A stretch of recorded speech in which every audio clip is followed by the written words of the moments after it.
Get cozy, everybody, because they will continue on with a game called Drowning in Troubled Waters. Where were we? Here we are. If you're planning on skipping class, you need to find another spot. This one's taken. Looks like I ended up finding a weird girl. Are you Hitomi? That depends on why you're here. Sorry, I can only tell that to Hitomi. Fine, yeah, I'm Hitomi. So what is it? Trying to drag me back to class? What, would you come if I ask? No. I'll just ask you a few questions then, if that's alright. If it'll make you leave faster, then go ahead. But you'll need to come up here. I'd rather not have to shout. With that, the girl shifts out from my field of view. Well, at least she's somewhat willing to talk to me.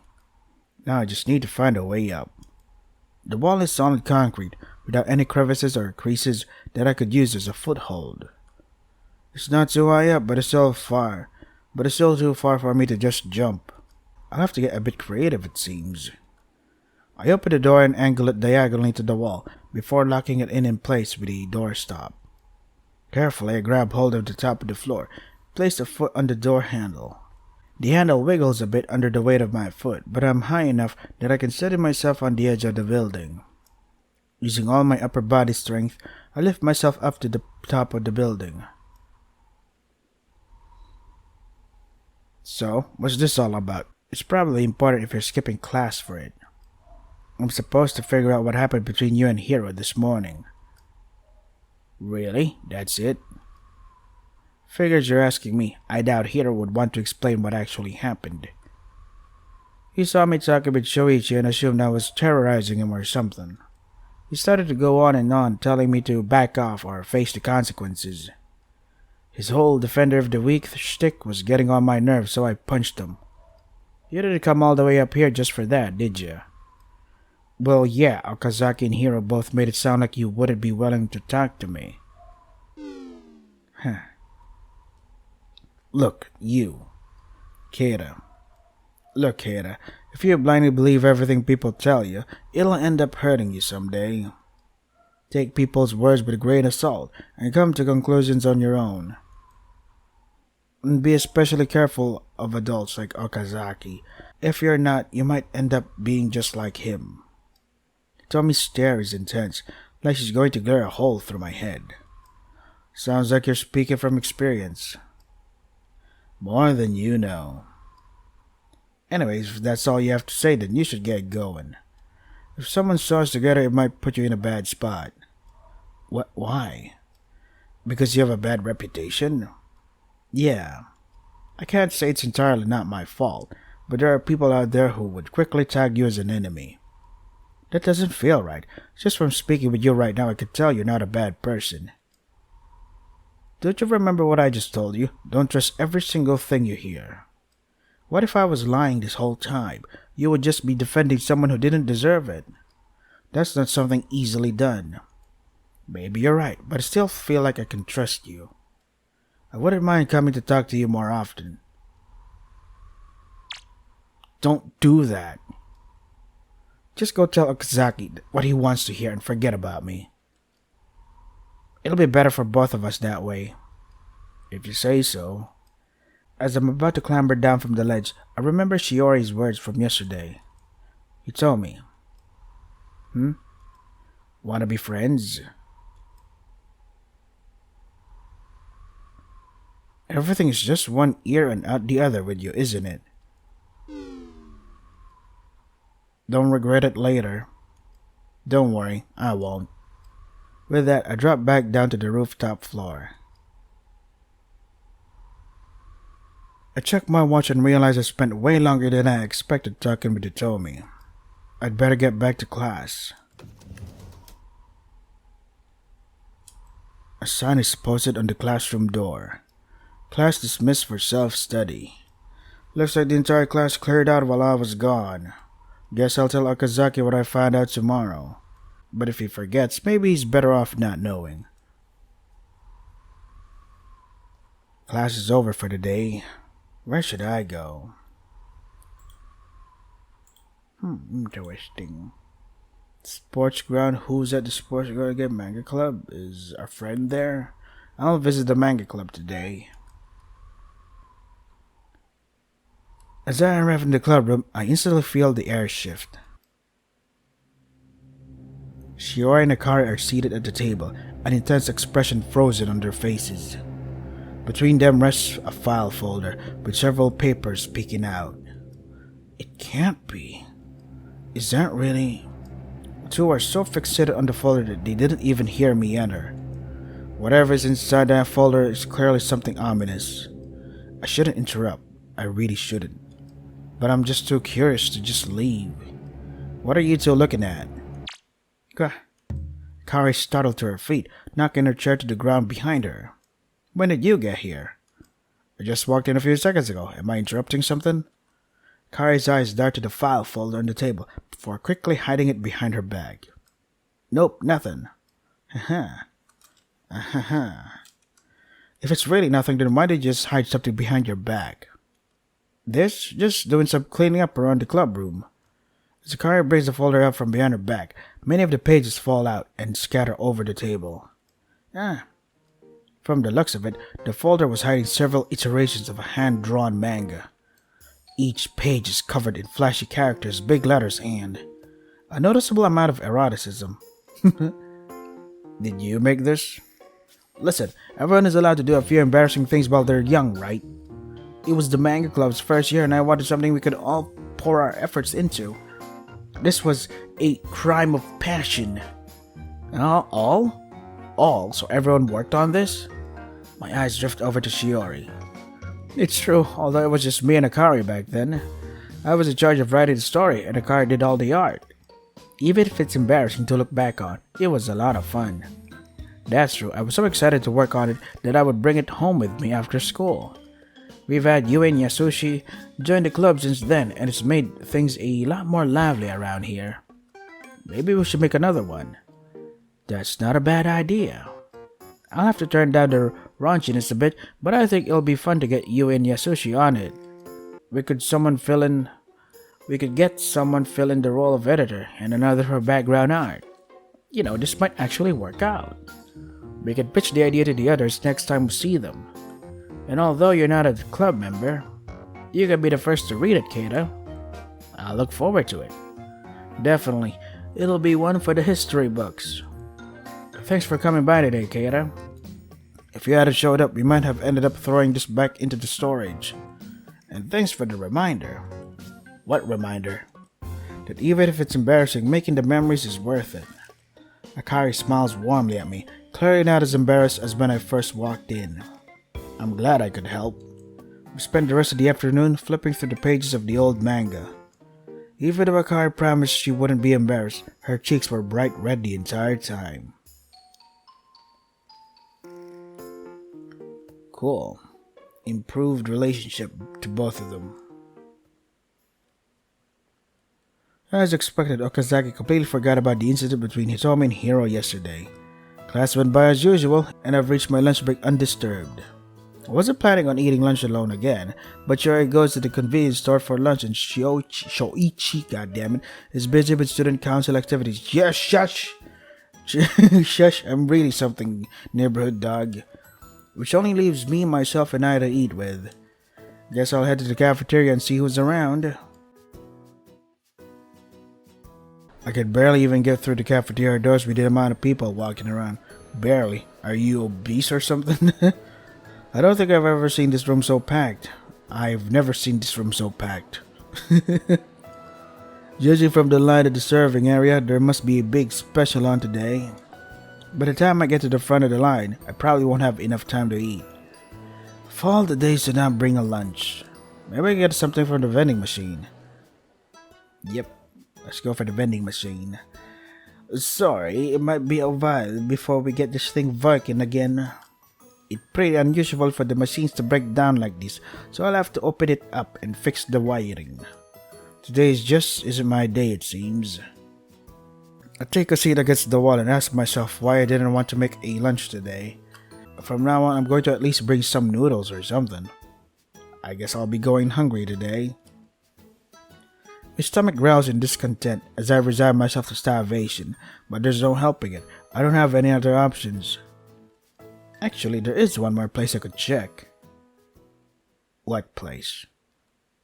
Desperation breeds innovation. I'd almost forgotten about the vending machine in the east wing. Oh, despite the thick layer of dust covering the buttons, it seems to be working fine. I put some coins in the slot and the machine dispenses a bag of chips and chocolate bar. Ka-chunk. Better than nothing, at least. Tear open the top of the bag and begin eating my lunch. I have to say, Shiori was right about how quiet it is around here. Without anybody else around, I'm completely alone with my own thoughts. I should feel at ease, but something doesn't feel right. I'm not alone. I'm not sure how I know, but I'm certain there's someone else here. I place my snacks on the floor and I get on my feet. Why do I feel so afraid? This isn't a logical fear. If anything, it's likely just another student. It's not anxiety either. This feeling is far too intense. It's like a deep-seated instinct trying to warn me of danger. Is somebody there? I call out to the empty halls. Silence. I should leave. I have a feeling nothing good will come of staying here. I pick up my snacks and turn back towards the west wing. Although I don't see anyone over my shoulder, I can't help but feel like somebody's still watching me. Since lunch break is coming close to an end, the hallways have gotten a lot busier. Amongst the crowd of students, one of them stands out in particular. Even if you don't go to the school, you've probably heard of Miro at some point in your life. Nope. She's something of a local celebrity due to her apparent precognitive abilities.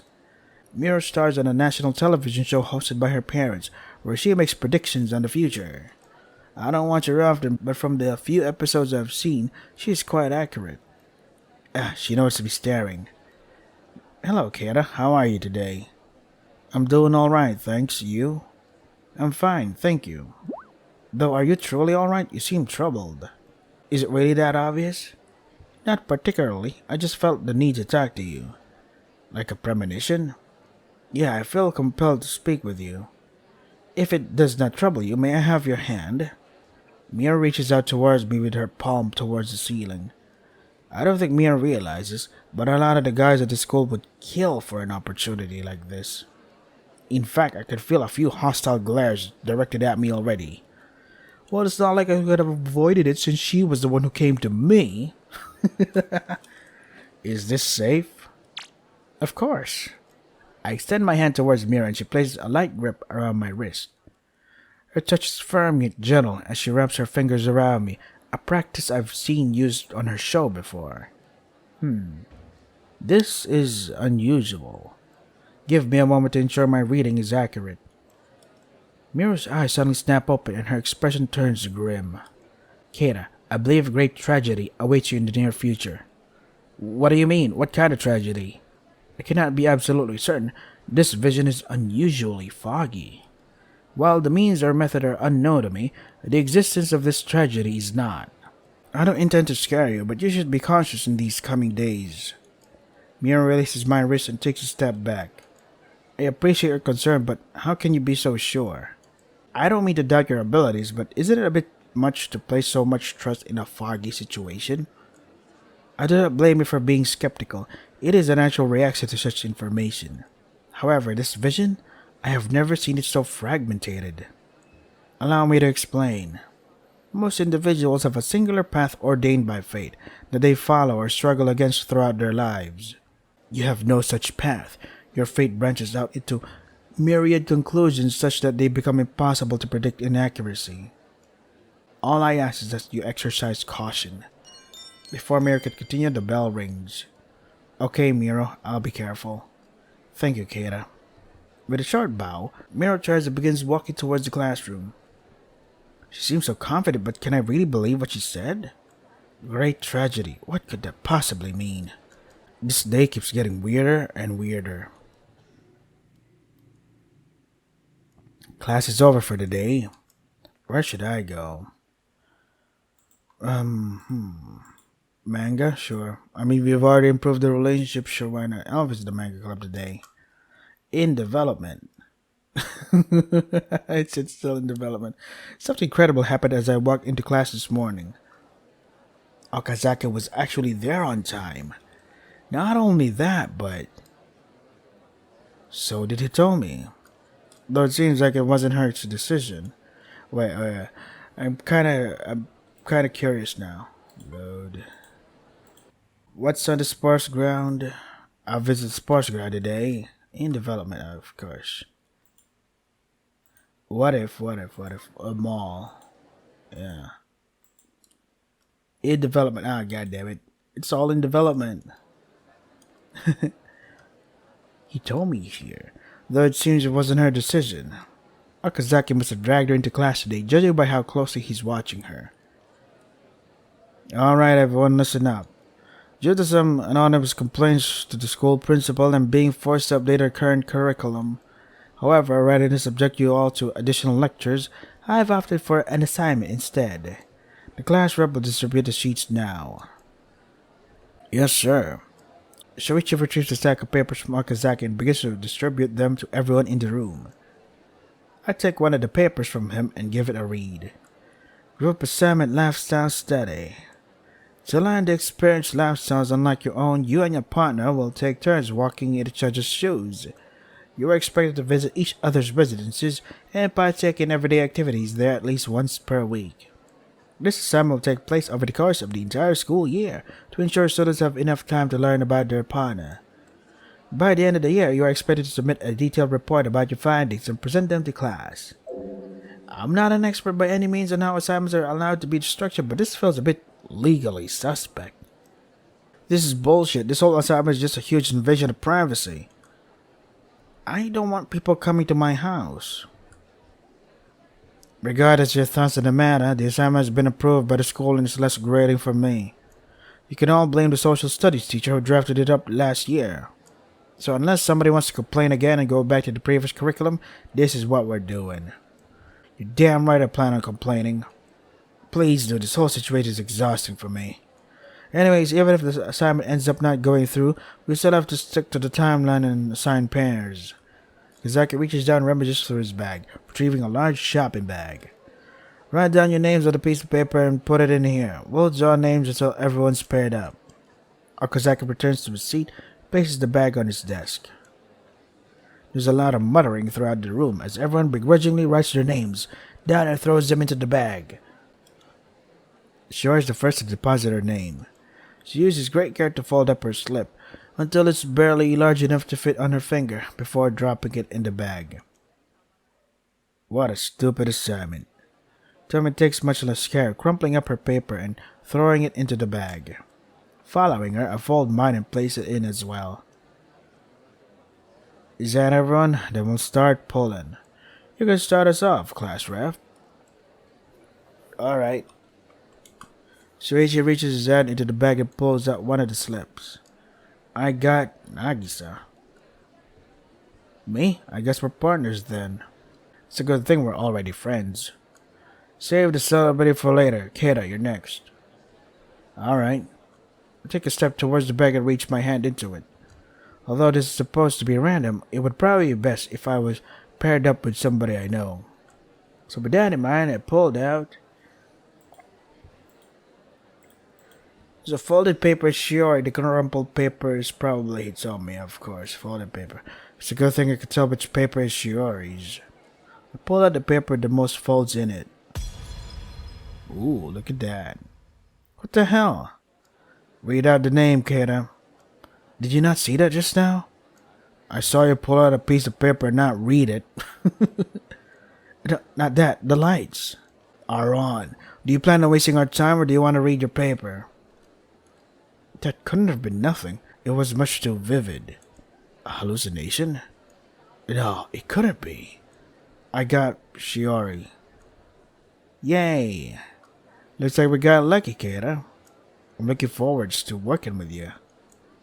Ooh boy, spooky. The rest of the class continues pulling names until everyone partners up. I actually wanted to go with Hitomi. In the end, the groups are Shoichi and Nagisa, Hiro and Madoka, Hitomi and Miro, Yasushi and Yui, and of course me and Shiori. Despite the unusual assignment, Shiori seems somewhat excited by it. I guess I should expect that for an extrovert like her. Still, deep inside of me, it feels like something is wrong. When the lights are flashed, Did I see Shiori crying? Yeah, it looked like it. Class is over for today. Is this gonna be another obviously the manga in development? Of course it is. There's a theory that when you see yourself as someone else in a dream, you're viewing a past life. Different personalities, different circumstances, sometimes for better and sometimes for worse. Visions of great people through history, or of superhumans bending reality to their will. Can such a thing really be true? I don't think it's something humanity will ever know for certain. All we can do is continue living our lives with the cards we've been dealt, pushing to make change with our own efforts. Eep. Another day. Turn over and switch off my alarm clock, which is displaying 8:30. Hold on.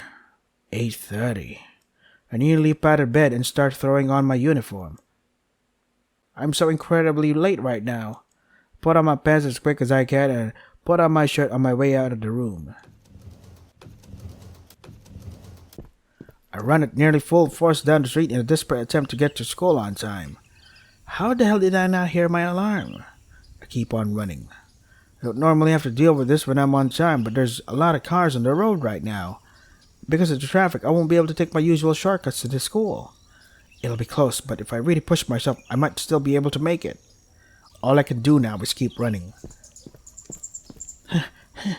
In record time, I managed to arrive at the gate. I've only got 5 minutes left, so I quickly pull out my ID and... My pockets are empty. Surely that's not right. I must have put it in my bag.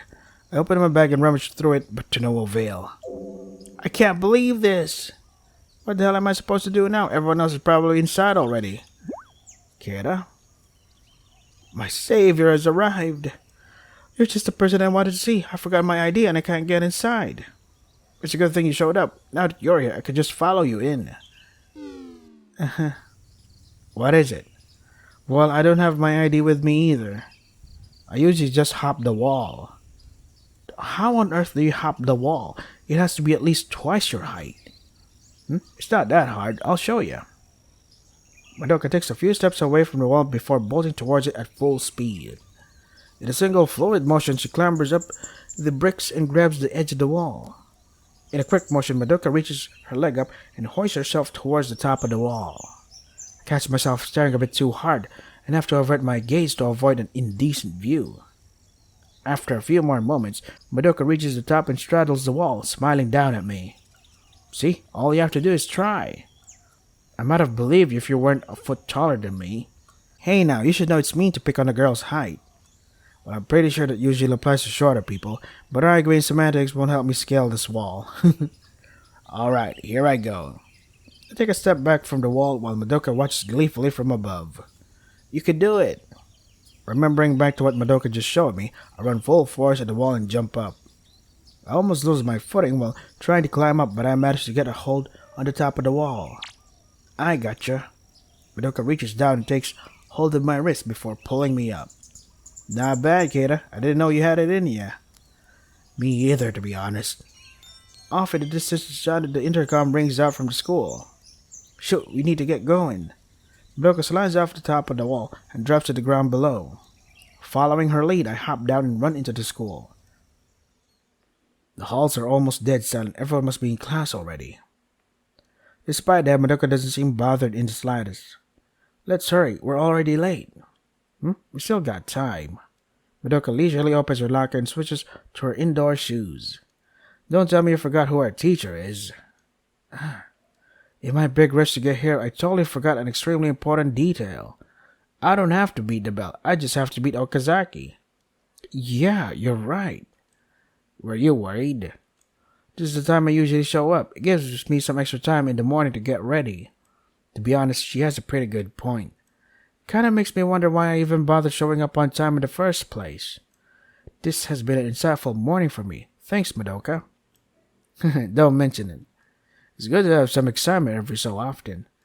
Anyways, you can go on ahead. I have some papers I need to drop off at the office. Alright, I'll see you in class. Madoka waves as she leaves, walking through the empty halls towards the office. I should get going. The only sound I can hear is my footsteps along the floor as I walk. It feels strange being the only one in the halls during class time, but it's a relief that I won't be missing anything at least. Although it doesn't seem like I'm alone after all. A second-year student is leaning up against the wall next to our classroom. I don't recognize her, but she's staring daggers at me. Do you need something? This girl's a bit unusual. Well, if we don't have anything to talk about, I'm going to head to class. You will. Huh? Without another word, the girl turns and leaves. What was her problem? Does she just get a kick out of staring at strangers? Well, not like it matters to me. I keep walking towards class.